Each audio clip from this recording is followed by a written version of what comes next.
jaslama dječjim, rasti i cvijetaj zemljoradnih ljudi. I neka mir nad tvojim ljudima vlada, mir tvojim lađama napučini i tvome danu što se vedar budi. Rasti sretna da svi narodi vide, sa strana svih, sa juga i sjevera, kako se rađa i kako se voli, kako se brani zemlja proletera. Rasti cvjetaj pod zvijezdom slobode, pod rukom partije i pod srcem Tita.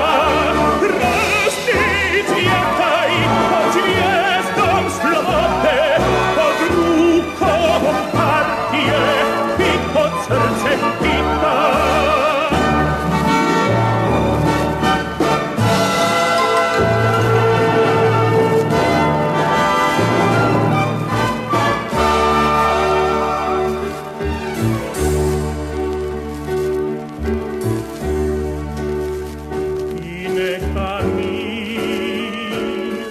Nad tvojim ljudima vlada, mir tvom rudaru i tvome rataru, mir graditelju i tvom čuvaru, mir tvojoj sreći u vodi i u zraku, u pjesmi strojeva i u sjaju žita.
до самых окраин, южный гор до северных морей. Человек проходит, как хозяин необъятной родины своей. Тут жизнь невольна и широка, точно Волга полная течет. Молодым везде у нас дорога, старикам везде у нас почет. Страна моя родная, слава поколение, я другой такой страны не знаю, я такой на тысячу лет. Я другой такой страны не знаю, я такой на тысячу лет. За столом никто у нас не лишний, по заслугам каждый награжден. Золотыми буквами мы пишем всенародный сталинский закон. Этих слов величие и славу никакие годы не сотрут. Человек всегда имеет право на учение, подвиг и на труд. Страна моя родная, поколение, поколение, я другой такой страны не знаю, я такой на тысячу лет. Я другой такой страны не знаю, я такой на тысячу лет. Над страной весенний ветер веет, с каждым днем все радостнее жить. И никто на свете не умеет лучше нас смеяться и любить. Но сурово брови мы насупим, если враг захочет нас сломать. Как небесную родину мы любим, бережем, как ласковую мать. Страна моя родная, поколение, поколение, я другой такой страны не знаю, я такой на тысячу лет. Я другой такой страны не знаю, я такой на тысячу лет.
Good evening, everybody, and welcome along.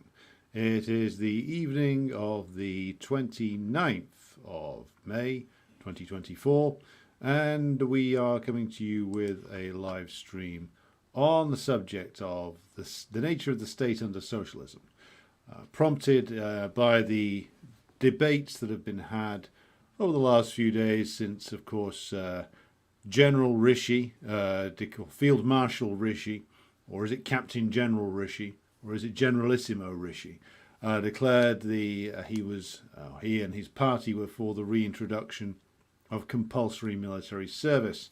Of course, this is, as we've discussed, a plan that will not necessarily, in fact, most probably won't come to fruition in the immediate period in front of us. But it did, of course, trigger a certain amount of discussion. And that discussion was centered upon the concept of military service under socialism and the state under socialism. And what struck me in the responses that I was getting, because I put out a tweet, two in fact, explaining the Marxist-Leninist position on these things, which I went into last night, what I regarded as the reasons for the fact that this idea of Sunak's isn't going to go anywhere, but I didn't have time to fully elaborate on a Marxist-Leninist view of the idea of military service and the building of mass youth organizations dedicated to building skills and discipline in the younger end of the population. And what I said on Twitter, or X if you're a devotee of Elon Musk, is that under imperialism, under decaying monopoly capitalism, that this idea, when implemented by an imperialist country, could be nothing else other than reactionary. Because what is it there to do, if indeed it did go ahead? But let's assume for the purposes of argument that it did. If it went ahead, it would mean what? It would mean bolstering militarism. It would mean the state, in this case the British state, the state which is there to defend the interests of the British capitalist class. It would mean that they would mobilize sections of the working class population, because it would be overwhelmingly the working class who would be called up for military service. The ruling class and their offspring, of course, would mostly find ways around it, or alternatives to it. Now, it would mean them being called up, them being stuck in uniform, them being eventually either shipped overseas to be deployed against targets of British imperialism, or deployed internally as a repressive force. And that is, of course, the two principal uses of armies of imperialist nations, or capitalist nations. In fact, it doesn't have to be imperialist to be deployed internally in the service of domestic repression. So, but we're talking principally here about Britain. So the two usages of the British Army now, and a British Army that would be bolstered by conscription, are suppression of and conquest of and destruction of other countries. And in terms of internal usage, repression of the domestic working class. Those are the uses. That's the usage of a standing army for a ruling class. This is all covered, of course, very extensively and in the most brilliant fashion by Lenin in his work State and Revolution. The special bodies of armed men, as they are called, and Lenin's terminology, cannot be reformed. You cannot reform the forces of state repression whilst retaining capitalism. You cannot reform the capitalist state into socialism, as social democrats have claimed over and over again for the last 100 years in imperialist countries. This isn't just not something that will happen. Imperialist states cannot be reformed away, as we will cover later on when we look at some comments made by Gennady Zyuganov of the Communist Party of the Russian Federation. Now, so we are clear as Marxist-Leninists that the current British state, French state, American federal government, the states of the imperialist bloc all have this in common. They cannot be reformed away. you can't change the nature of these, the class nature of these institutions. No matter what big a majority you get in Parliament, no matter how much of a mandate you think you have from the voters, the atomized voters, the ruling class set up this state to serve and protect their interests, and that is what it will remain in place to do. They will not allow a change to it. If you try and change it, you will be fought in myriad ways, some legal, many others illegal, some propagandistic, some openly violent, but they will stop at nothing, of course, to make sure that the state is not changed to weaken their control over it at all. And to actually weaken the state, if you were an elected government in the so-called capitalist democracy, you would have to mobilize the working class to such a great extent that you might as well go in for a revolutionary change anyway, and as Lenin puts it, smash the existing machine and build a new one. So the point of view that we hold on the existing state, I think, is quite clear, that the existing state serves the interests of the British ruling class, and the British ruling class, of course, being the oldest capitalist class, being the oldest capitalist class that turned to modern imperialism and built the British state around that. Therefore, there is absolutely no reforming the British state as it is currently constituted, because it is an expression of the class power of the British ruling class. And with that in mind, that's why we say the current state must be smashed, and when the working class have overthrown the power of the bourgeoisie, overthrown the power of the British ruling class, then we must build a new state that is there to be the instrument of the dictatorship of the proletariat. And the dictatorship of the proletariat is the crucial concept here, because it is this dictatorship that replaces, of course, the dictatorship of the bourgeoisie. And of course, the dictatorship of the proletariat enables the working class, through its mass organizations, through, of course, principally the Communist Party, to control the state, to use the workers' state that is built after the revolution to suppress the enemies of the revolution, to suppress the remaining elements of the overthrown capitalist class, to suppress the reactionary forces, and to defend the revolution against internal enemies and external invaders, as the Bolsheviks did after 1917 in the Revolutionary War that followed, and their successful defense of the country against the white armies and the armies of foreign intervention. So with that in mind, then, if you have successfully overthrown the capitalist class, if you are now setting up a workers' state which is a tool in the hands of the proletariat, exercised via the dictatorship of the proletariat, then, and that state is to be turned to the ends of the working class. So therefore, when it comes to a question of, well, how do you defend this new workers' state? How is the dictatorship of the proletariat to be preserved? Well, there's of course a lot of interesting writing on this by Lenin, Stalin, Mao, but what all three of these great revolutionary leaders knew very well was that the proletariat had to have its party in place, the Communist Party. The Communist Party had to build and maintain strong and impregnable links with the masses that are constantly renewing themselves.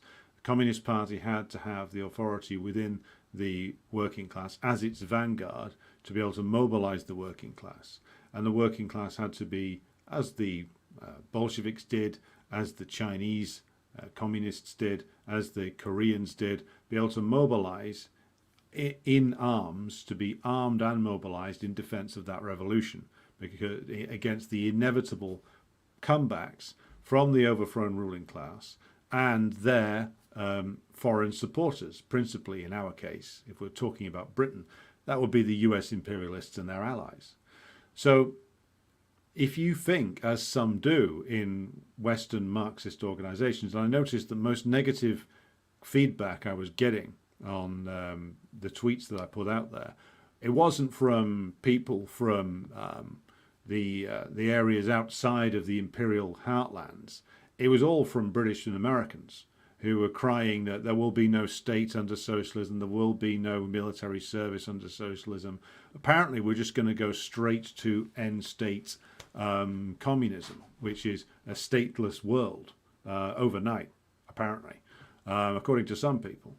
And it made me realize that when it comes to things like this, whenever you actually go near the question of how power is to be conquered, how the proletariat is to overthrow the existing ruling class, overthrow the dictatorship of the bourgeoisie, what the dictatorship of the proletariat will mean, how proletarian power is to be retained, how we require a state of that is run on behalf of and by the working class, then as soon as you go into any of those details, so many supposed communists, people with hammer and sickles in their Twitter bio and calling themselves militant materialist Marxist 101 on Twitter or something.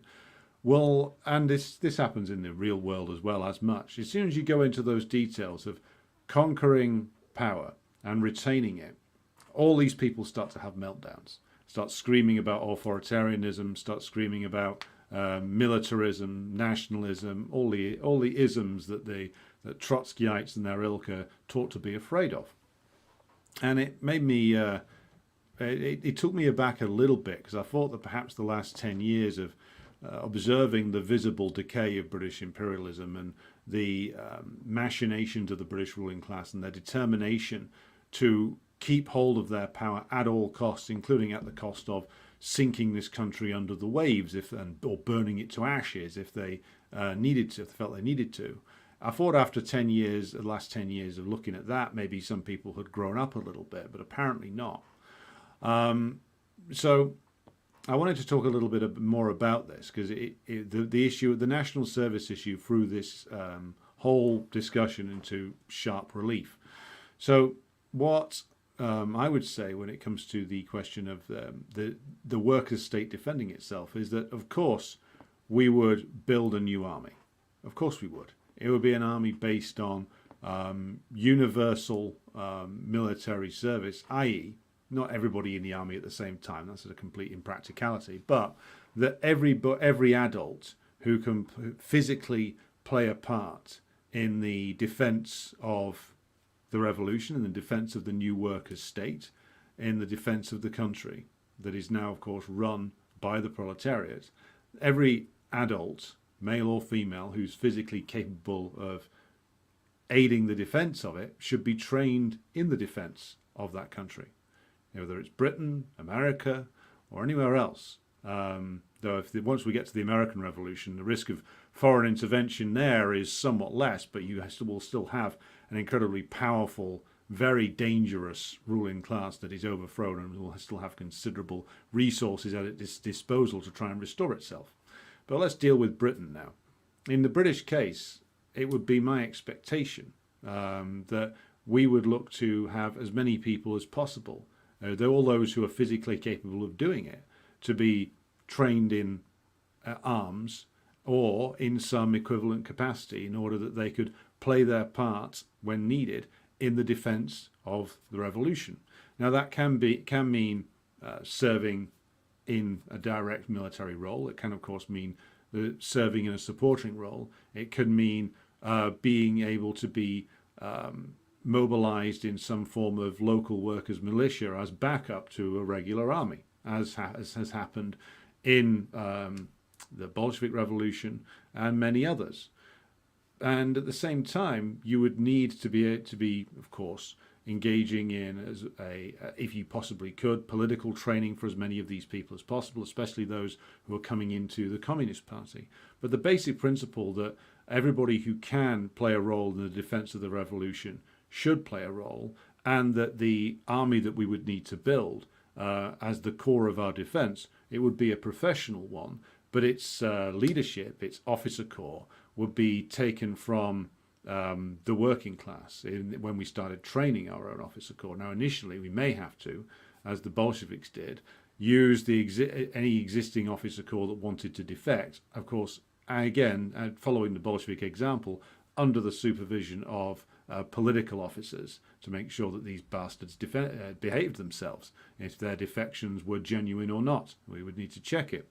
But again, to come back to the basic principle, you would want to be able to mobilize as many people as possible in defense of the revolution. You would want everybody who could play a part in that defense to be trained in order to do so. You would need a level of military discipline there in this new army you are building in order to prevail. And you would need the apparatus of the state in the hands of the proletariat via its dictatorship to be able to suppress the enemies of the revolution, to be able to defend against foreign invasion. And if you don't have that, then you don't have anything. Then you lose. Just look at what happened with when the anarchists got a chance to try their ideas in Spain. And it's not just them; they're the worst offenders for it. But you've got various so-called Maoists who refuse to be flexible about things. You have various other sort of shades of Trotskyite who insist that everything has to be fought via workers' militia only, that there can be no professionalization of the armed forces of the new workers' state. In Spain, what the Spanish communists, who were only ever a minority, and quite a small minority compared to the size of the CNT, the anarchists, and the PSOE, the Social Democrats, what they were trying to do was to build a professionalized army with a properly trained officer corps, with properly trained political officers in there as well, to provide education to the men in the field, so to speak. And this was achieving some success, of course, until the combination of the anarchists and social democrats basically capitulated, fucked things up, and blew the whole operation. But without the trained army, when just relying on workers' militias with no clear hierarchy, with no actual coordination, with no military discipline, the whole thing fell to pieces. And as a consequence of which, Spain had to suffer another 4, almost 5 decades of fascist rule. And the debate that sort of blew up over the national service question comes back to this. You are going to need an armed force to defend the revolution. You are going to need a state to defend, to use the new repressive apparatus in the hands of the proletariat to turn it against the enemies of the revolution. And you are going to need build a new disciplined set of armed forces that are whose leadership is drawn from the working class in order to actually defend the revolution. And again, if you don't have that, then you will lose. We can draw some examples from history if we like. Or if you try to reform the current set of institutions or try to work around them, then you will lose. Unless you're, of course, there are, of course, some variations upon this. The Venezuelan example, where at least they cleaned out the military hierarchy and started a process of building up an armed workers' militia to serve as a potential bolster to the armed forces and a potential counterbalance to them as well. Similar process in Nicaragua. So there are certain variations upon this, but without building an armed force of the proletariat, no revolutionary process stands a chance of succeeding. And to deny that is completely foolish. But unfortunately, many people choose to do so. And again, this comes back to a point that when we interviewed Carlos Garrido from Midwestern Marx about his book, The Purity Fetish, he made this point, and I think it's one that we should always keep in mind, about what the purity fetish, or the ultra-leftist deviation, that's the term I prefer, what the ultra-leftist deviation always leads to. And it's a rightward deviation.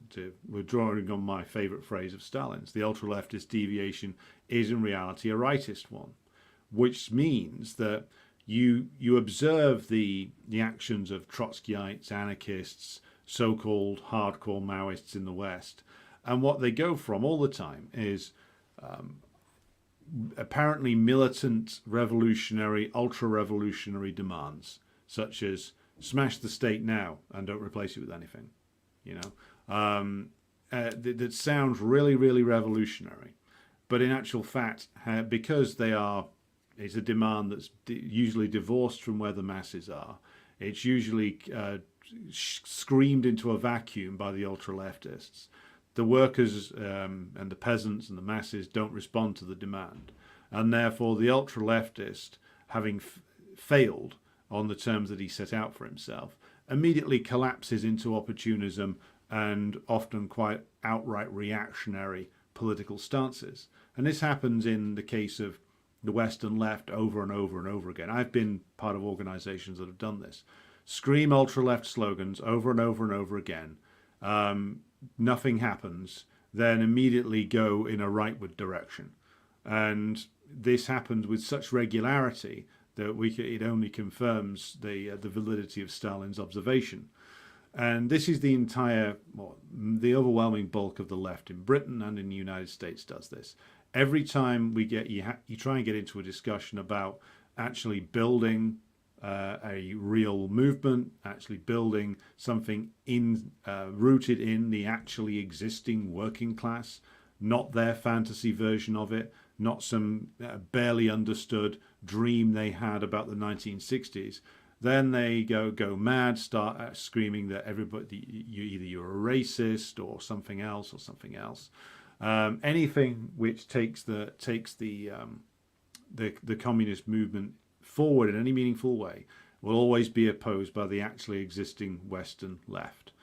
And the only conclusion that you can draw from this is not just that these people's theory and practice is woeful and terribly informed by a very, very poor understanding of Marx and Engels, the two that they are supposedly uncontroversial for these people, and their rejection of Lenin, Stalin, Mao, Kim Il Sung, Castro, and so many other successful revolutionaries, just leads them back to where? Well, usually it involves them going from screaming ultra-left slogans to endorsing social democracy again and again and again.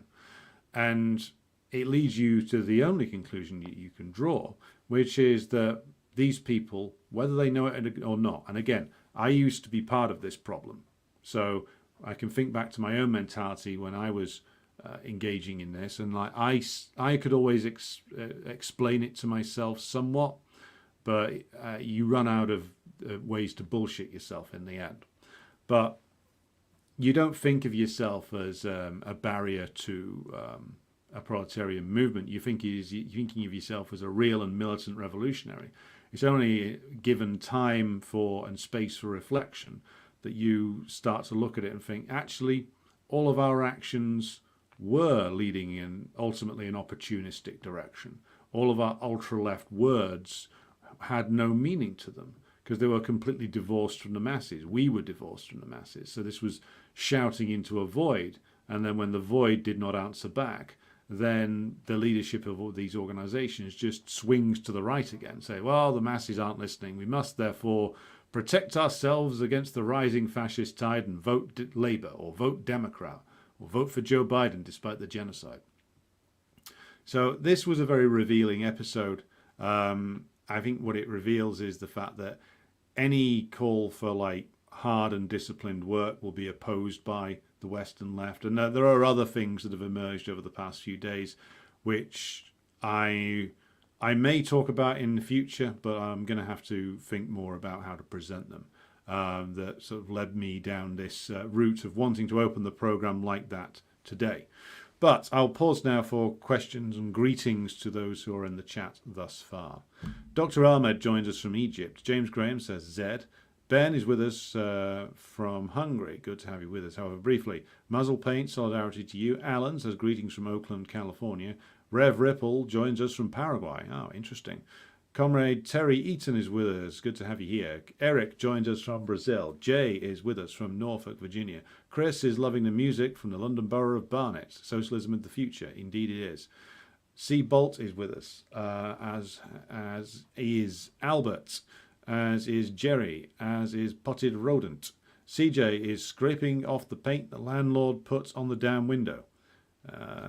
Landlords are all the same the world over, and we'll leave it at that for now. If anybody wants to get into Mao territory, we can do that later. Tim Gray is with us, as is Jawad, as is Harold.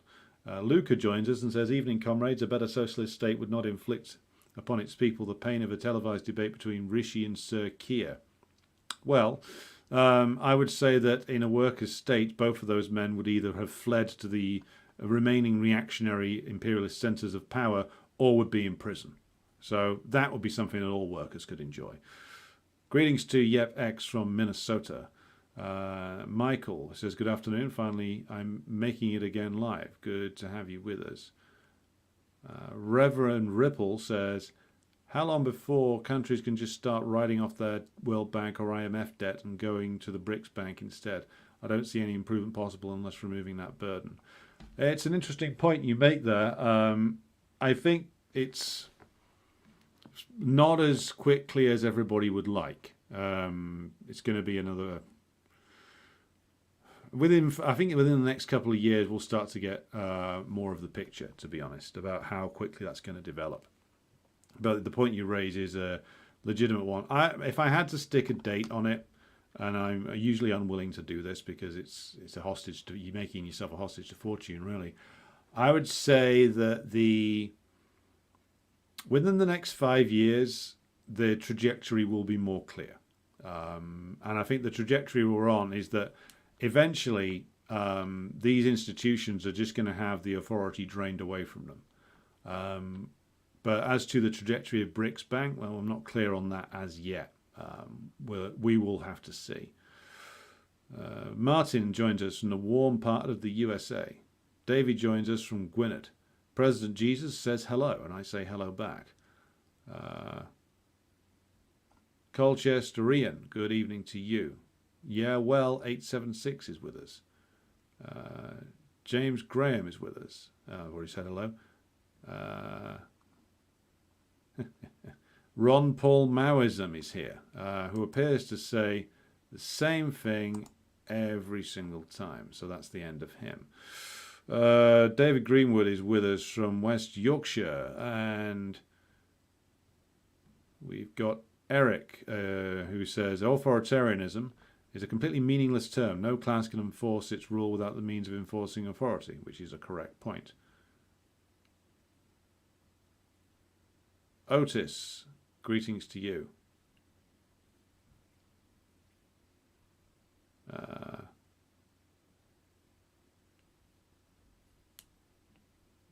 Wayne Tables says, "I'm trying to develop a software that blocks me from seeing anything from British Revcom Trotskyites post. This little media blitz they are probably ends with them telling people to support the women in Iran." Oh, they've been doing that for years. They've been doing that for absolutely years. Almir says, "Most of the Western fake socialists always oppose real existing socialism, so of course they oppose the socialist state arming itself. These people are deeply unserious." Yeah. Tim Gray says, "That doesn't make any sense considering how modern warfare is now fought or how a revolution can be defended in the 21st century. Can you clarify to what you're referring there? Are you saying that what I said didn't make any sense? Oh, no, you've clarified already. Okay. Rev Ripple said, "Midwestern Mark's going a bit wonky lately." Would you care to specify as to why? I suspect I might know as to why.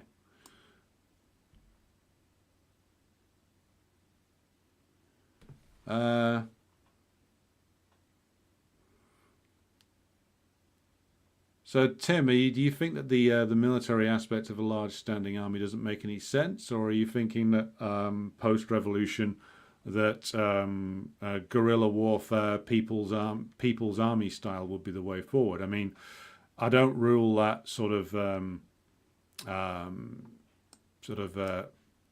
guerrilla warfare aspect isn't ruled out, but I would say if my point about the Maoists was that they fetishize the people's war aspect to the point where it loses all meaning. I mean, Lenin always insisted that a revolutionary party has to be flexible in its tactics. So if we're taking state power, then an army that actually looks something like, or is a development of, existing military strategies and technology that have been developed in the modern era, is something that would emerge. I mean, you couldn't defend a revolution, even in a country as small as Britain, using essentially guerrilla warfare tactics. I mean, that works for the Palestinians in a dense area in Gaza against a crap army run by, genocidal shitheads. It worked for Hezbollah as a guerrilla resistance force in southern Lebanon in driving the Israelis out. But it wouldn't work when you're trying to hold an area like the size of the country that we're in. Then you'd need a much more conventional military force. I mean, modern warfare, we've got a lot of examples of it. Modern warfare in terms of the Gaza question, or in terms of the operations of the Yemenis, that's one thing. When they're essentially running a protracted people's warfare operation, I mean, again, don't rule that out. But if you manage to take over the running of a state here, try to build the new worker state I was referring to, and then were attacked by armies of foreign intervention, well, you'd need to actually build an army that learnt the lessons of the modern warfare that's going on in Ukraine. Learnt the lessons of, you think the US imperialists would spare us any of their tricks? I'm pretty sure you don't think that. I mean, they would use air power, they would use drone warfare en masse, they'd use naval blockades, etc. So my point is that those who rule out professional military organization are doing so out of an ultra-left knee-jerk response. Yes, we need to be flexible in the way that we organize, but if we find ourselves in a situation where we need to organize the kind of army that is built on or inspired by examples from modern warfare, including those taken from bourgeois armies but adapted to our purposes, then that's exactly what we would need to do. To get hung up on the idea that we had to do it we could only do it via protracted people's warfare, or we could only do it via urban guerrilla tactics or something like that, which various people have got hung up on that in the past, then that would be a wrong way to go about things, as would getting hung up on the idea that we had to do it through the professional military organization. I think that's the most likely form of organization we would need in a post-revolutionary situation. But again, you need to be flexible on the tactics used here to build a military force that could defend a workers' state. But again, I'm speaking about what I regard as the most likely needs the most likely military needs of a workers' state in this country. Conquering power via protracted people's war in a country like this, I don't think is very likely. Again, I don't rule it out. I don't have a crystal ball here, either a crystal ball in a literal sense or a failed news presenter sense. Steve Choate joins us from North Georgia, USA. Lertis joins us from Rusholme, just up the road. PM says good evening. Right, we got Jeremy here who says, greetings from flag-waving Brooklyn. A question to you. I'm unclear about how you are using the term opportunism. Well, there's various different types of opportunism. Opportunism, in the sense that I was using it, would refer to how somebody would go from, when I was talking about ultra-leftism and opportunism, somebody who that applies to would be going from screaming revolution now, and then when the workers didn't listen, would flip over to saying vote Democrat now, which is how some people in the United States operate. Now, or in our case, screaming smash capitalism in completely abstract terms, to then going over and saying vote Labour to stop fascism. Or working in an opportunist method, to be more precise, would mean be somebody who called themselves a Marxist-Leninist, taking shortcuts or trying to take shortcuts, trying to find a quick way of doing things when none is available, which leads them to do things like, again, tail-end bourgeois movements, parrot uncritically, like narratives expressed by bourgeois politicians, that kind of thing. It's a failure to consistently analyze the situation properly and to seek out short-term solutions, or quick routes to the masses, or quick routes to victory, up to and including endorsing electoralism to bourgeois parliaments as a strategy, or endorsing the idea that the state can the capitalist state can slowly evolve into socialism. Those are forms of opportunism that I was referring to there. Mr. Chopin said that how was it that the Labour Party won and formed a new government after World War II, especially when no one thought they could win against the Tories? Because the Tories weren't popular, as popular as they thought, but also because the electorate then was ready for socialism of some kind. Maybe they weren't completely clear of what kind, but socialism in Britain in 1945 to 51 and for a little bit afterwards, the people wanting socialism was a mass opinion that was not just common amongst the overwhelming majority of the working class, but even a plurality of the petty bourgeoisie. They were very, very favourable towards socialism, and also the fact that the Labour Party had to conduct reforms was a product of the fact that the British ruling class were weakened considerably by World War II. And of course, you had the massive prestige and popularity of the Soviet Union, who at that time everybody knew, and even the likes of Churchill acknowledged, that it was the sacrifices of the Soviet Union and the leadership of the Soviet Union that had won the war. And it was won in the East.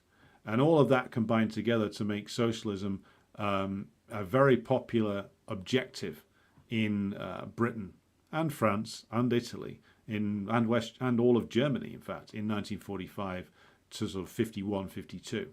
So that's why the Labour Party won, and that's why the reforms that were enacted were actually put into place. It all stems from the popularity of socialism because of the successful example of the USSR. Also, bear in mind at the time, a lot of pro-capitalist intellectuals actually thought that capitalism was fucked.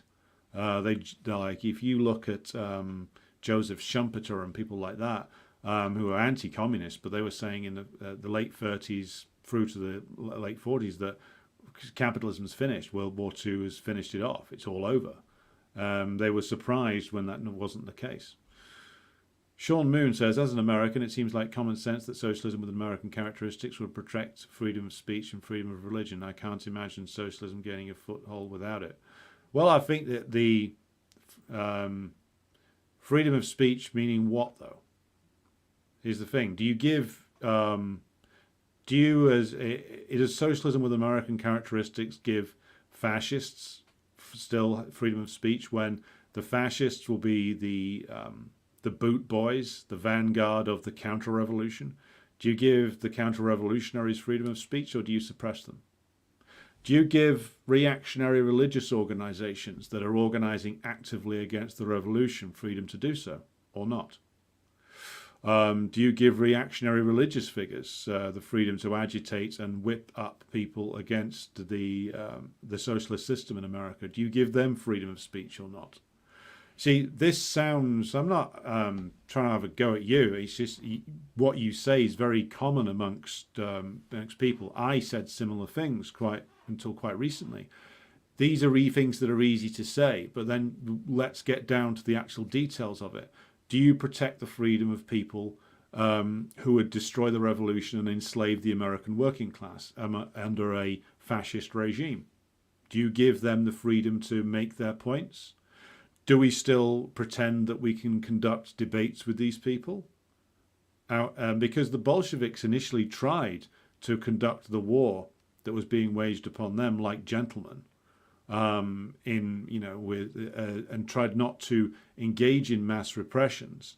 But they found that this was something that, of course, was not reciprocated by the other side. And make no mistake about it, when it comes to America and Britain, our ruling classes are an incredibly vicious collection of the the worst psychotic reactionaries in the world. I mean, Nikki Haley signing white phosphorus shells to be delivered onto Palestinian civilians is a sign of what they're like. But my question to everybody who believes in that you can retain freedom of speech and freedom of religion is, well, what do you mean by that? Do you give these fascist organizations who will be moving heaven and earth to destroy American socialism, do you allow them freedom of speech? Do you allow them, then they'll be conducting themselves through reactionary religious organizations. Do you allow these reactionary religious organizations free reign? Because others have tried that in the last 100 years, and it's led to disaster. Now, we shouldn't be going around suppressing or trying to stamp out people's religious faith itself. That would be a terrible mistake. So we're not talking here about going around and pointing a gun at somebody's face and saying, you can't believe in God anymore. That would be ridiculous. Allowing people to, and of course welcoming people of faith, priests, on others, men of faith and women of faith into the revolutionary coalition, that's vital. So protecting their freedom to worship is one thing. Protecting reactionary religious institutions that hide behind freedom of religion and freedom of speech, but in actual fact are fascist organizations which are actively working for the destruction of the revolution. These are things that we have to discuss and reach. It'll be for American revolutionaries to reach a conclusion on that. But we have to be clearer about what we mean. So I would just simply ask you to be clearer and ask yourself those questions. Where do those freedoms end? Because those freedoms which you offer there, which you say are sacrosanct, well, these haven't been held as sacrosanct by the bourgeois revolutionaries when they were under threat.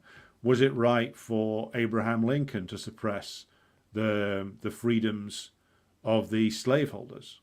Was it right for the freedoms of the slaveholders to be repressed after the American Civil War? I would argue that it was.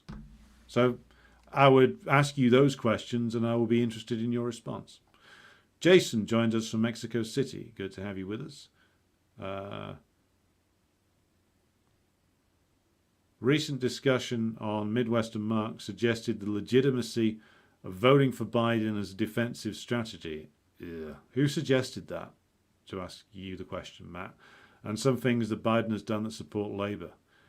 Well, I haven't seen that discussion, so I can't comment on it. I would just say this, though, that Biden is the biggest union buster since Ronald Reagan. Biden literally used Congress to break a strike, the railway workers' strike. I mean, I'm sure that Trump would do that as well, but that was Biden that did it and the Democratic Party that did it.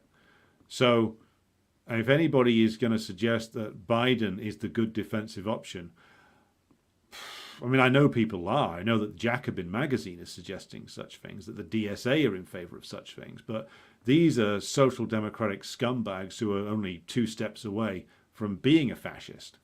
I mean, if they're going to endorse old Genocide Joe as a defensive measure, well, in whose defense is the obvious question.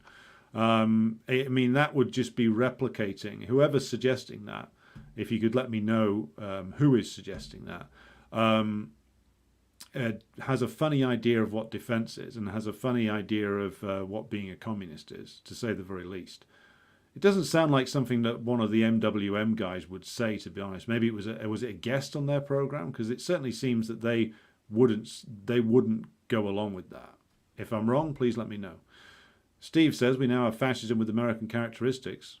Well, you always did, to a degree. Every form of fascism has its own national peculiarities. Ours does. Yours will as well, unfortunately. Hello to Michael, who joins us.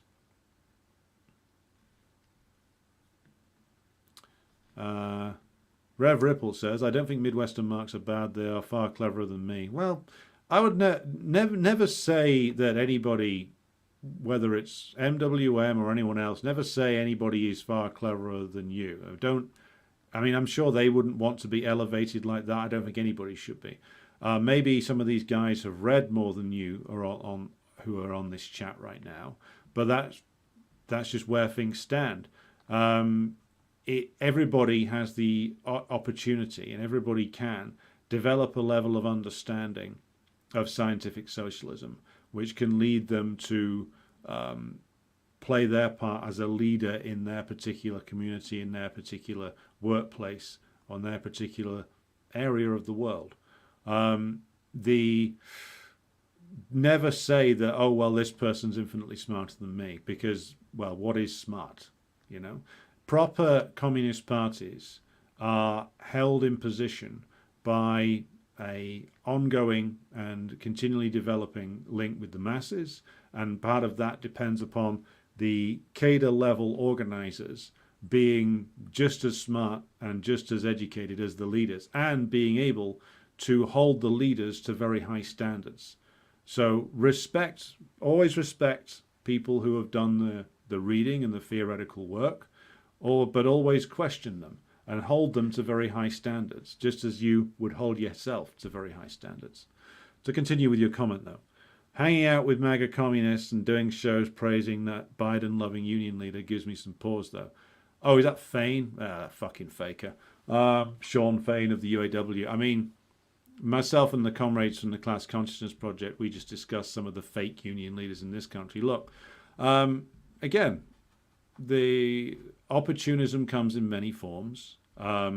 Look, one can acknowledge that the UAW has won some victories in their strike. I mean, I know that different American comrades have different opinions on what the UAW won under Sean Fain, but Fain endorsing Union Buster Biden and calling Trump the scab. I mean, Trump is a reactionary, there's no doubt about that. There's no good reason to endorse Trump, just as there's no good reason to endorse Biden. But this tendency to slip back towards the Democrats is, well, of course, it's one that, of course, all the union bureaucrats share, but it must be resisted and it must be critiqued properly. It's a terrible position. It's the same as endorsing the Labour Party here. Yes, Not a Pacifist says that Gabriel Rockhill has said similarly strange things about Trump being more fascistic than Biden. Yeah, because that reflects Rockhill's own limitations. I don't know if he's a member of PSL, but he's certainly in support of them. And he's got some strange, very strange beliefs that come from PSL. So this is why I said, even people who do decent work have their blind spots and their fall down points. And again, they need to be critiqued properly when they fall down, not followed blindly. And this is especially true for people who do online stuff. Trump and Biden are running on very similar programs now. I mean, just look at the continuities between Trump and Biden.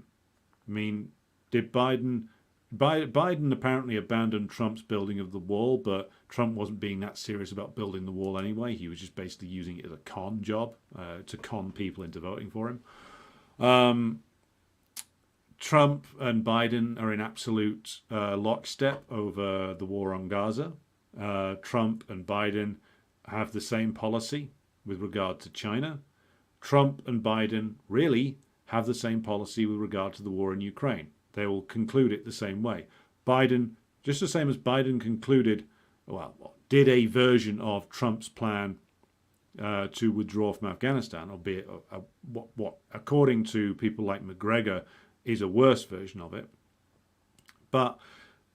And Trump, if he gets in, will conclude Biden's policy in Ukraine. He won't change it, given that the policy now is just to keep the war going as long as possible until the Ukrainian state collapses, thus costing the Russians as much as possible. Trump will conclude that policy. Trump will continue. Trump continued from Obama with regard to policy against China. Yes, he amped up the rhetoric. Yes, he amped up the trade war. But the trade war was in the pipeline anyway. And the trade war isn't the product of the quirks of Trump or Biden. The trade war is the product of the growing antagonisms between US imperialism and the People's Republic of China, for many reasons, partially to do with the failure of the US imperialist policy of trying to foster and cultivate compradors within China, when that group was all rounded up and thrown out of power, and in many cases thrown in prison over the last few in the Xi period. Then they took the decision to amp up the tensions with China. It came first through Obama's Trans-Pacific Partnership policy and the pivot to Asia. Then Trump comes along and pushes it in his own way, influenced by his own domestic political considerations, but it's an escalation of a policy and a trajectory that was already there. Biden comes in and keeps many of the same factors in place. And then Trump, if he comes back in, will continue along the same route. More provocative visits to Taiwan, more militarization of the Philippines under Marcos Jr., the comprador par excellence there, more attempts to push Japan and Australia into the firing line. All of this has been done by Biden.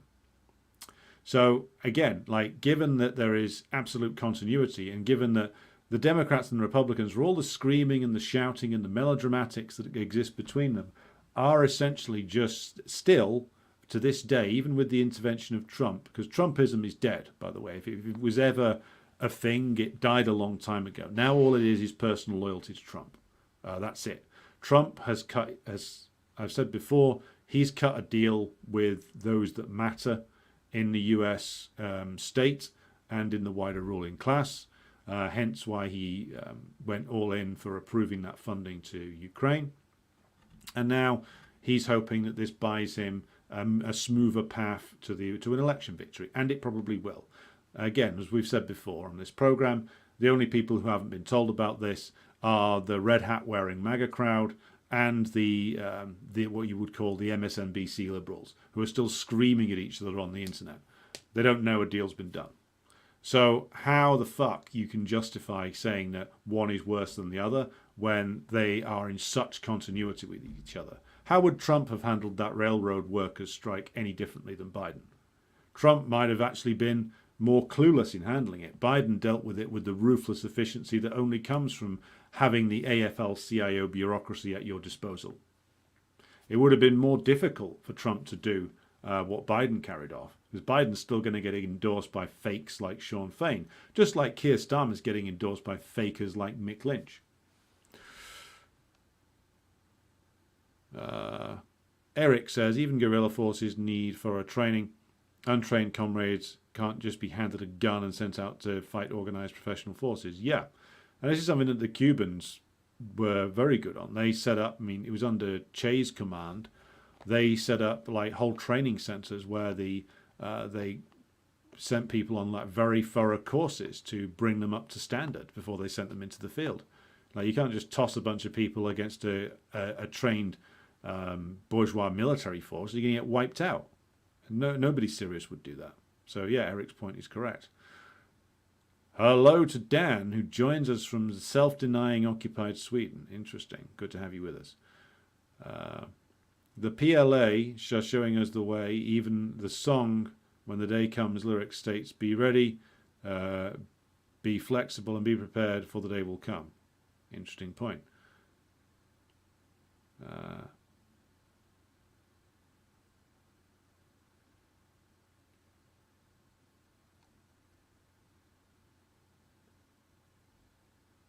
Sean, you reply to my comment and say, it would be absolutely help the forces of reaction in the USA to even suggest that freedom of speech or freedom of religion in the US, it would in any way curtailed here in the USA, it would play into their hands. I am from the suburbs of Chicago. The Nazi Party was allowed to march through Skokie, Illinois many years ago. It is taken for granted here. But here's my point.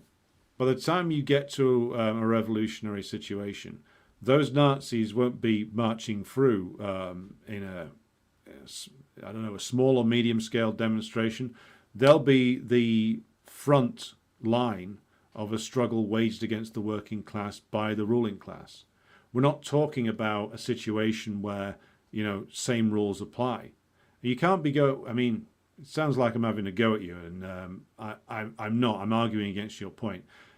The underlying assumption in your comment there is that we are going into a period where the same rules apply. Where the fascists are, when we get to the point where the US working class is posing a serious challenge for power, how do you think the US ruling class is going to respond? With vicious repression.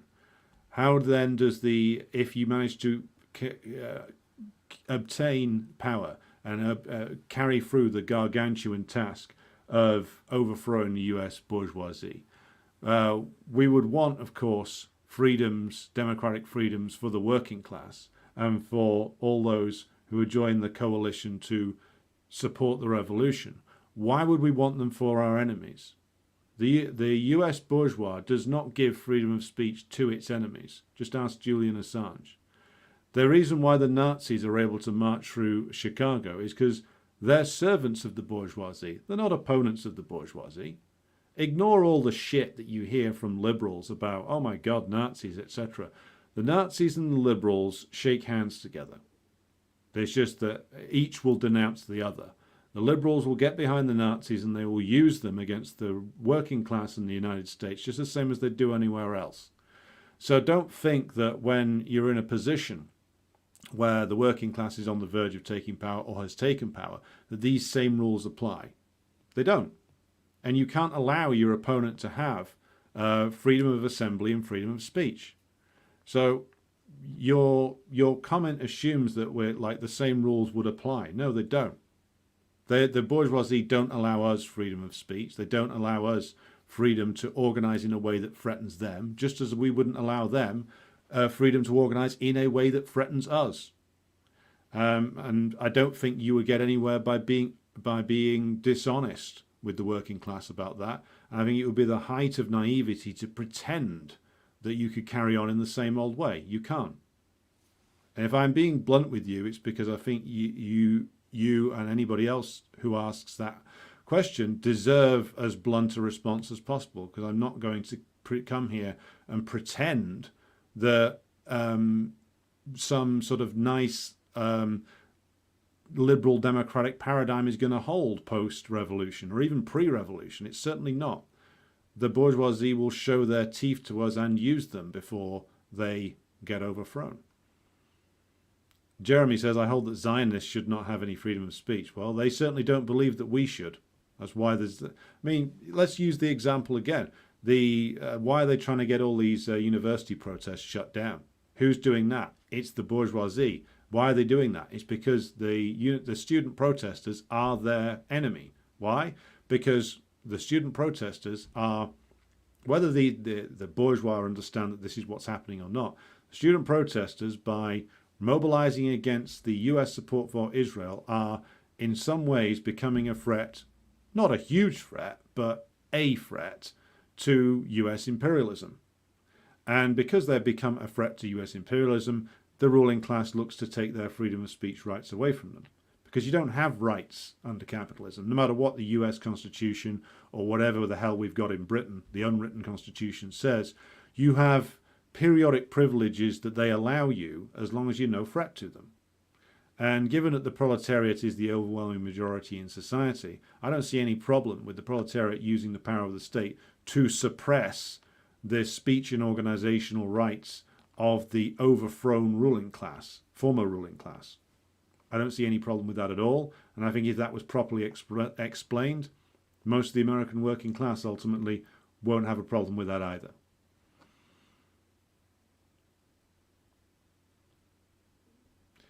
Mr. Chopin says, I always thought it was interesting that both Obama and Trump both called out the National Guard during times of great protests. Well, they're both the chosen figurehead of the bourgeoisie.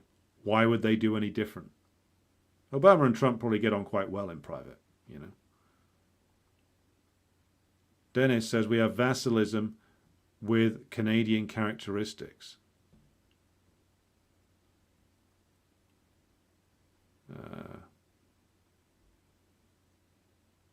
Right, I'm scrolling down here. If I don't hit all the comments and you want me to focus on something in particular, then email me with it afterwards and we'll address it on a Q&A.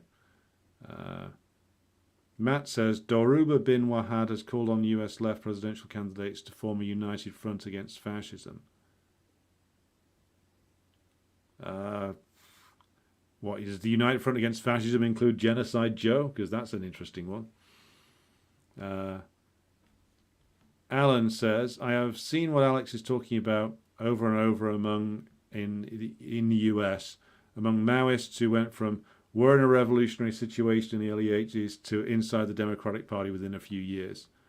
Yep, It happens all the time here as well. We go from screaming revolution now to vote Labour, often inside about 6 months. Michael says, students do this all the time thinking they're not that smart. Those that say that are often a lot more critical thinkers than the ones who think themselves as smart. Good point.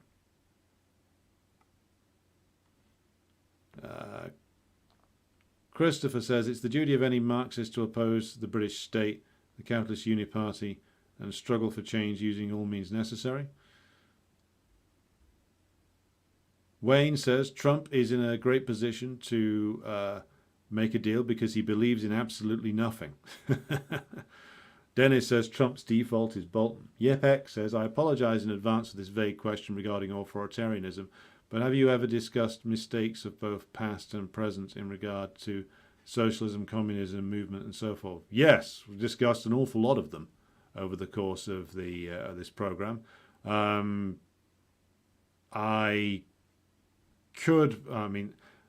may, you know what, the easiest thing for me to do to address that would be probably to spend some time organizing the YouTube page better, so people could find those programs where the things you're interested in there would be covered. So let me go back to it, and I will find an answer for you that way. Daltonio Smitavelli says, have you heard of Stop Cop City? I've heard, isn't this the thing in Atlanta, Georgia, where they're building some like giant training complex for riot cops or something? I've heard of the anti-cop city movement. I don't know a lot about it, to be honest. If you want me to talk about it, I will happily go away and read up on it. Tim Gray says, early results from South Africa show potential gains for the economic freedom fighters. Very early results, some might change. Yeah, we're going to have to keep an eye on that one. Very interesting election. EFF, very interesting and very inspiring organization. So we'll keep an eye out for that one and cover it when the results are firmed up. Clinton asks, is it inevitable that state socialism is best suited to a one-party state, or could there be a multiple socialist parties? There's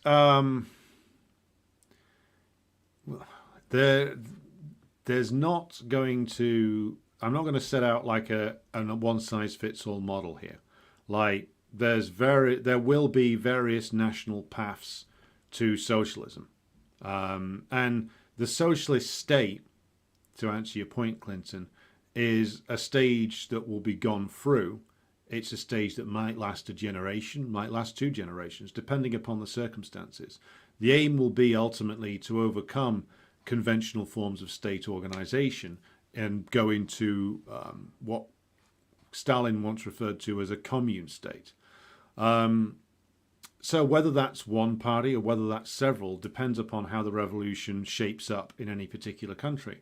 I'm not going to say it is this way and shall only be this way. Just as when we were discussing the military matters,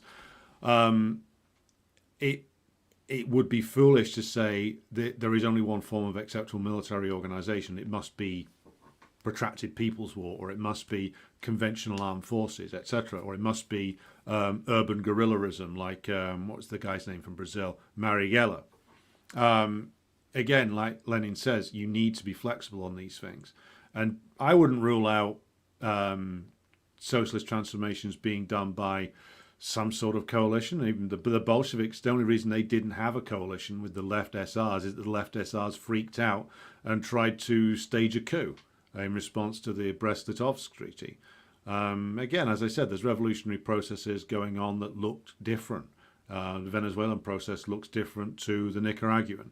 The Bolivian one is renewing itself. So a one-size-fits-all answer isn't available. So I don't rule out that the dictatorship of the proletariat would come about and there might be more than one party there. That depends upon the conditions in any particular given country.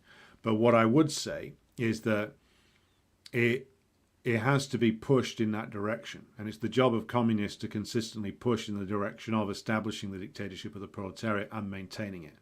And if other parties agree with that and want to come along with it, then that's great. We should also bear in mind that if we're looking at the structure of the People's Republic of China, there's still other parties operating in there, and there has been all the way through, all the way from 1949 onwards. I should mention that as well. So again, there's not a one-size-fits-all model here, but there are certain things that we have to work towards, and there are certain objectives that we have to meet. How we get there, again, that's going to vary country by country. CJ says Machiavelli is on my reading list. Machiavelli should be on everybody's reading list. Tim Gray makes the correct point and says that what is happening in Gaza shows us what the ruling class will resort to when faced with a real challenge. Exactly. Don't think that they wouldn't do the same here if they felt like they were under threat. Don't think that they wouldn't bomb cities to bits, burn towns and people to a crisp, destroy the whole country if they felt like they were losing power. They'd do that in a heartbeat. The only reason they're not doing it now is because they don't feel threatened enough.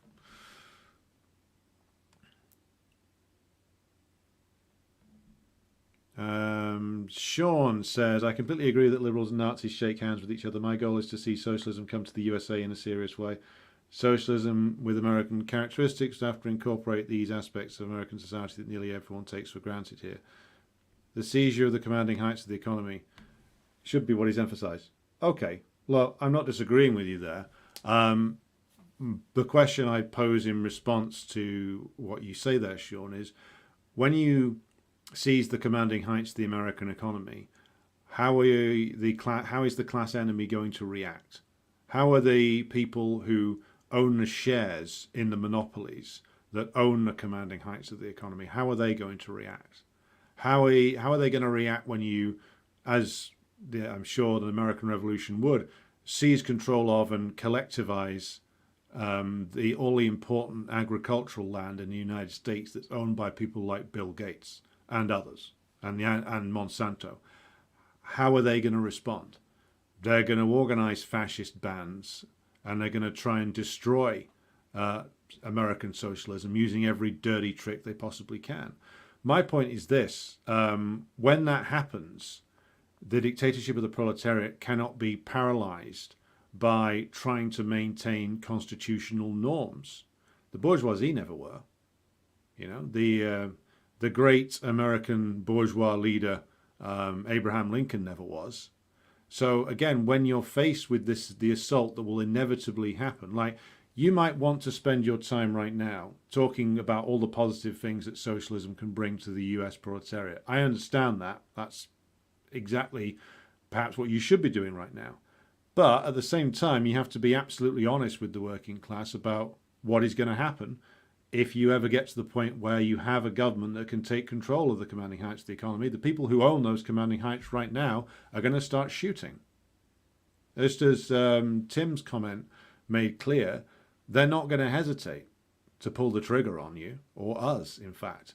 If we pose that much of a coherent threat to their class interests, they're going to come out shooting. They always do. And I was going to get to Zyganov's comments, but I've probably not got time now. I'll have to do that tomorrow. But what I'm asking everybody watching this to do is to don't underestimate what the working class is capable of understanding. People hear the words dictatorship of the proletariat and they start getting twitchy because, like, we're Westerners, we've always been trained that way. We're trained to think that the working class can't handle complexity. We're trained to think that the working class won't like class war, or that you're reflecting an American point of view there. Obviously, you're from the United States. What the British version of that is the version of history that is sold to us by the ruling class, and it's one that many socialists, or people describing themselves as socialists, over the last century have believed in and have said that there is no British revolutionary tradition. The British working class is not a revolutionary working class. What it wants is slow incremental change, and therefore there can be no violent revolutionary upheaval because it's just not in the nature of the British working class to want that. That's something which many socialists have said over and over and over again, if you talk about revolution, you're going to scare the working class away. They don't want it. Now, to which I usually reply, well, even if they might not want it today, they might want it, they will need it tomorrow. And also, there is a revolutionary tradition in Britain, as there is in the United States, which is not scared of overthrowing the previous order and suppressing their enemies. That's what the British bourgeoisie did. They overthrew the king, beheaded him, and suppressed their enemies. And then they did a deal with the aristocracy and absorbed them into the capitalist class later when their enemies had been defeated. So this, what I'm calling for here, if I'm calling for anything, is for everybody to think about this. Like, our enemies want us to believe in a certain form of history and they want to tell us that, well, the American worker will not take X, Y, or Z, or the British worker likes only slow incremental change and he doesn't want all this talk of workers' rule, he just wants a fair day's work for a fair day's pay, or anything like that. These are all traps put there for us by the bourgeoisie.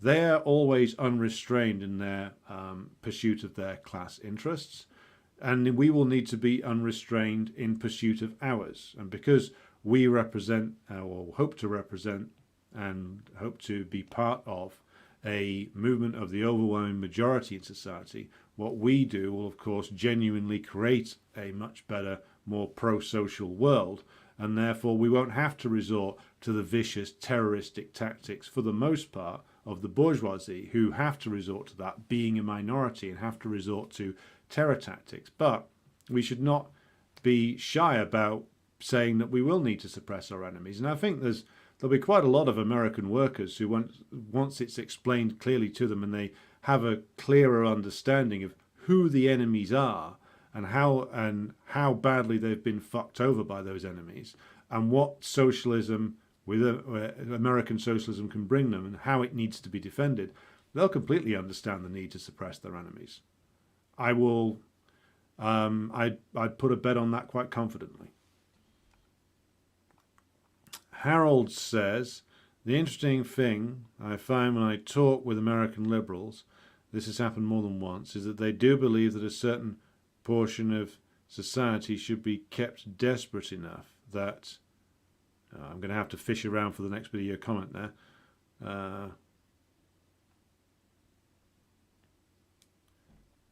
Okay. Right, okay, so it was a call for Stein, West, and Claudia de la Cruz. Stein and West responded, Stein being most impressive. Well, it wouldn't be hard to be more impressive than Cornel West's campaign, to be completely honest. Daltonio Smitavelli says, the state is doing crazy militarized repression against Stop Cop City. They were treating us like the pro-Palestine protesters months before the pro-Palestine protest because they saw us as an enemy. They came out to meet us as if they were going to war. They had a sniper. Yeah, I mean, American police militarization is pretty fucking crazy. I mean, it's gone farther here than I would have expected, but not to this degree. It's there. You can tell the American ruling class are preparing for something, whether the politicians know that that's what's happening or not, and they're preparing ultimately for the mass suppression of and imposition of state terror over the working class. That's what all this is in preparation for. That's why, I mean, it is a question of preparations dictated by the decay of the system. The American ruling class and their strategists know very well that ultimately there is no positive offer that they have to make to the American proletariat anymore.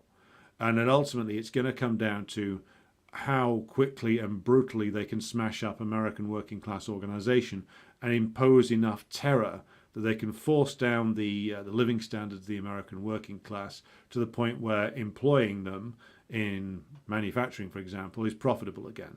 That's the ultimate end goal. Now, whether they go about it that way or not immediately is another question. But militarization only leads in one direction, as Daltonio's comment says, indicates.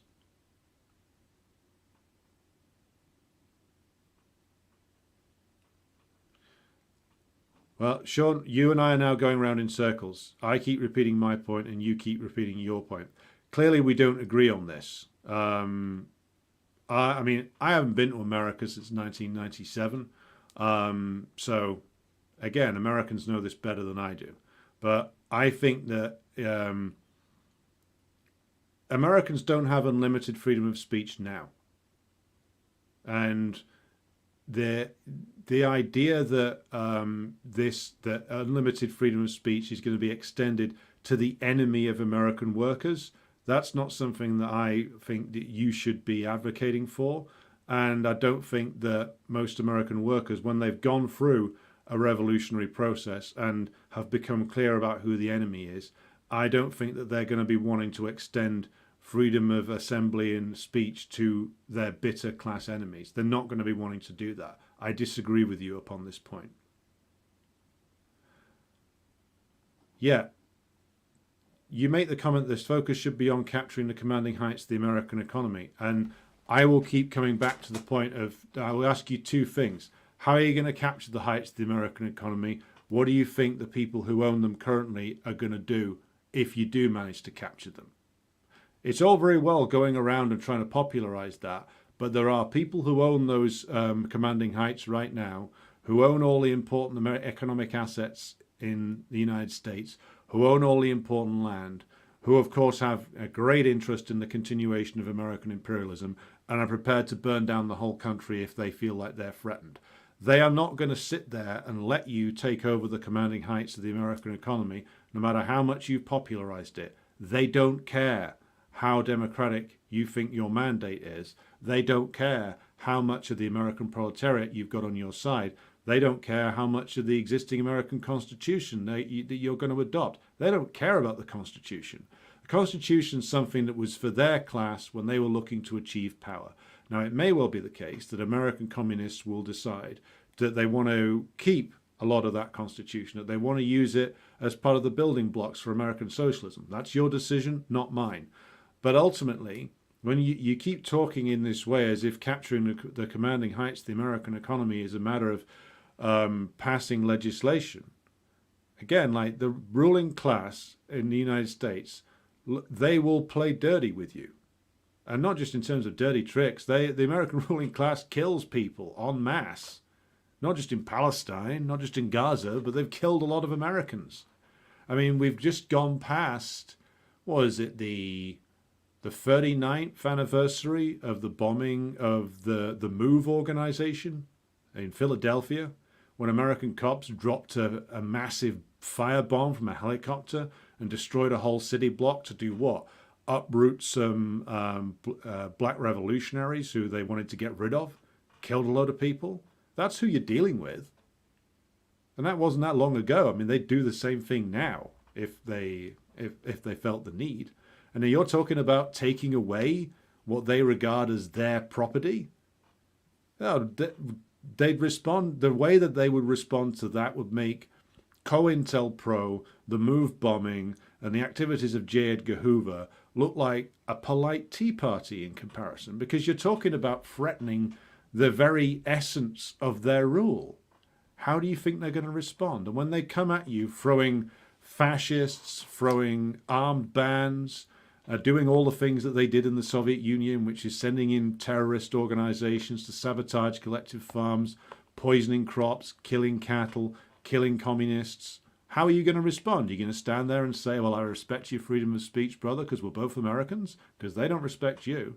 Just as the same way as if I appealed to the British ruling class and said, oh, but brother, we're both British. Surely we respect British. Bang. And before I finish the sentence, I'd be dead. You can have freedom of religious conscience. Of course you can. There'll be many religious people fighting on the side of the American Revolution. I'm sure there will be. But you must deny freedom to your enemies. Otherwise, your enemies will deny both freedom and life to you.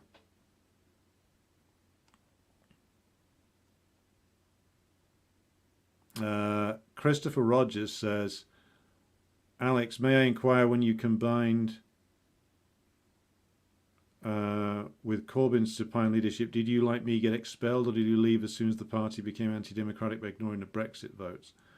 I left 2018 when it became clear to me that this was only leading in the direction of a disaster. And I left when it became clear that they would not do. Again, it actually draws from the conversation we've just been having regarding the comments from our American friends that about what to do with your enemies. Corbyn would never suppress, even just in the mildest of ways, would never suppress his enemies inside the Labour Party. He wouldn't even put through mandatory reselection, which would have got rid of a lot of the ultra-reactionary MPs in the Labour Party. He wouldn't even do that. So as soon as he wouldn't do that, and of course the union leadership was revealed to be that supposedly was pro-Corbyn, but was just completely cowardly, as it always is. As soon as that happened, I thought, this is done. This is over. There's no this character not only cannot win, he will not provoke the split in the Labour Party that could lead to something more positive. So I called it quits then. President Jesus says socialism with American characteristics, as described by Caleb Maupin, is just social democracy. I agree with President Jesus.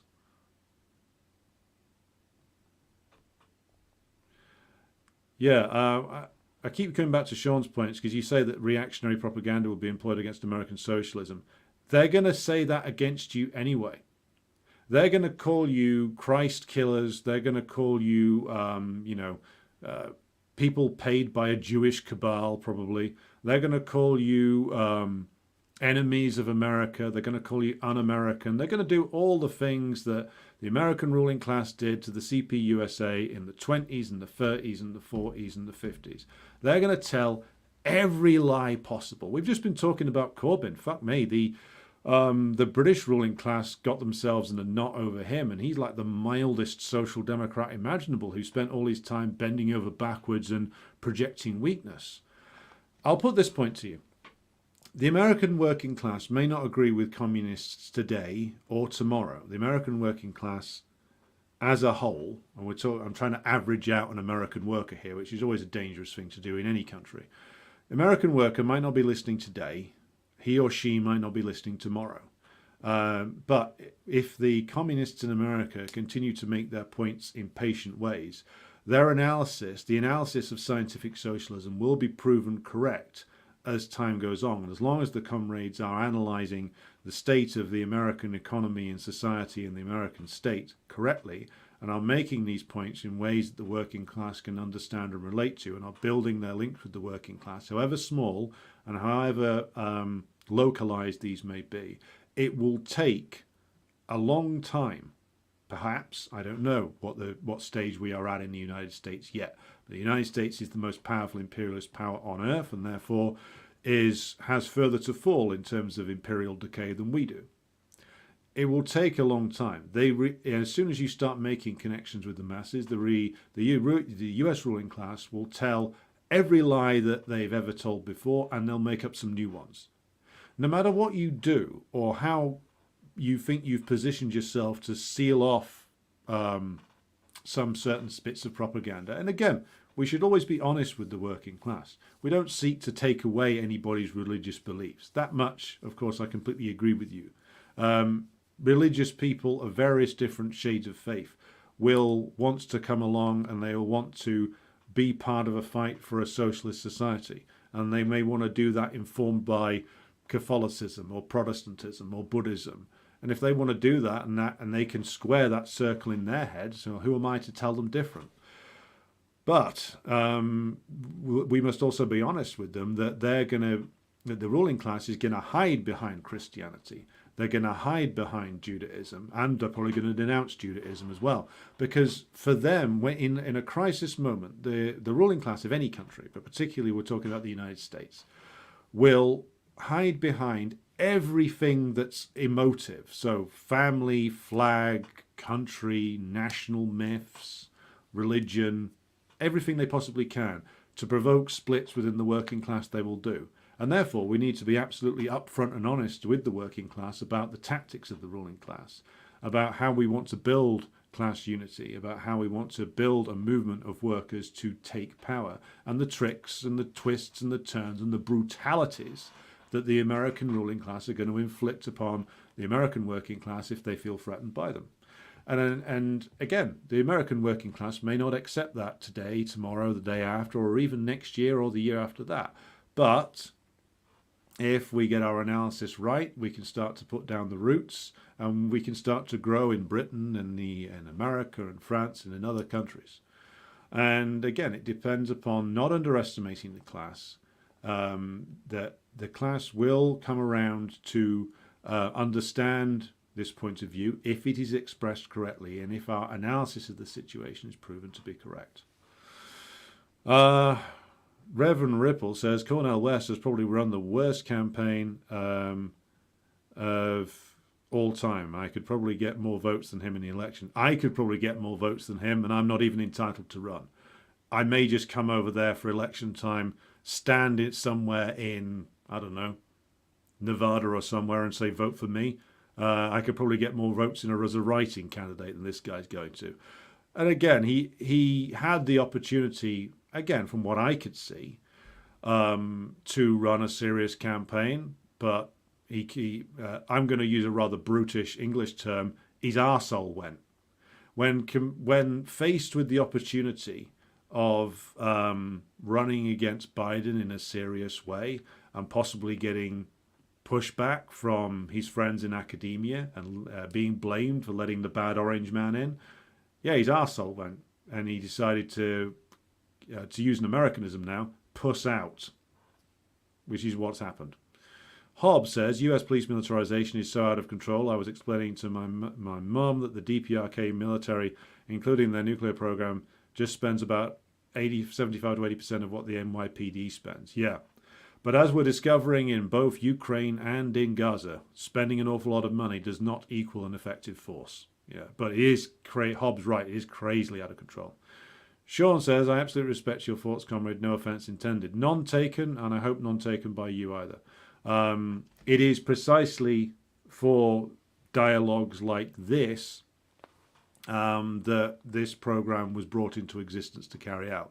So I'm glad that you've come here and put your point of view, and I hope that you will continue to do so, whether you agree with mine or not. The dialogue actually improves, hopefully, both of our arguments. Dennis says, Americans are unbridled individual profiteers. Aren't you Canadian, mate? I think it's true that there's a certain American mentality, but I think you're painting with too broad a brush there, fella. Harold says, as a lawyer in the USA, I absolutely agree with Alexander on this point. The ruling class absolutely does not care.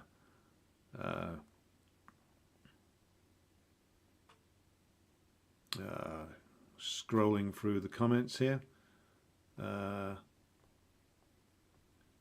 propaganda in the US is still very influential in the working class thinking. I've heard Biden is a socialist, not as a joke, many times.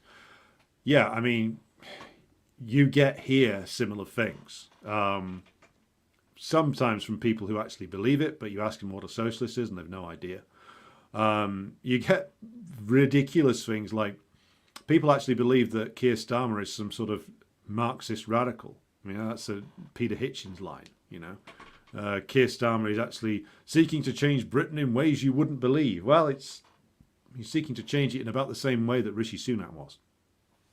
But again, the more you can stick the label socialist onto something that's very unappealing, the more it works for the ruling class. Mr. Chopin says Boris Johnson would have been a more successful comedian. Who's to say he's not? Wayne says, McKay, it's the only way, Nevada 24. Right, that's it. Coming over there, coming to Nevada. I'm going to try and be a writing candidate on the day of polling. You know, that will be that will be my contribution to the American electoral process. And that's if the American ruling class and their security forces will even let me in. Maybe they won't. Okay, right. It is hitting the midnight hour here in perfidious Albion, so I'm going to draw things to a close for this evening. My thanks to everybody who has contributed to the chat tonight. It's been a very interesting discussion. I thank everybody who's contributed to that, everybody who's watched the program. 161 of you on Twitter and 108 of you on YouTube. Thanks to all who commented. Thanks to all who watched. Be sure to like and share the stream if you haven't done so already. And thank you to everybody who supports the program on Patreon. Patreon content this Sunday will be the monthly Q&A, so tune into that one if you haven't done so already. Thank you again for tuning in. I'll be back with you tomorrow.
ce știm noi, din vremuri strămoșești, cuvânt de dor și luptă, de doine și povești. Dar dacă astăzi pacea e lege și scut, e pentru că pe lume partidul s-a născut.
Cuvinte le-am moștenit în grai, doar bănuiam ce înseamnă, ce tâlcuri au sub strai. Dar dacă astăzi tâlcuri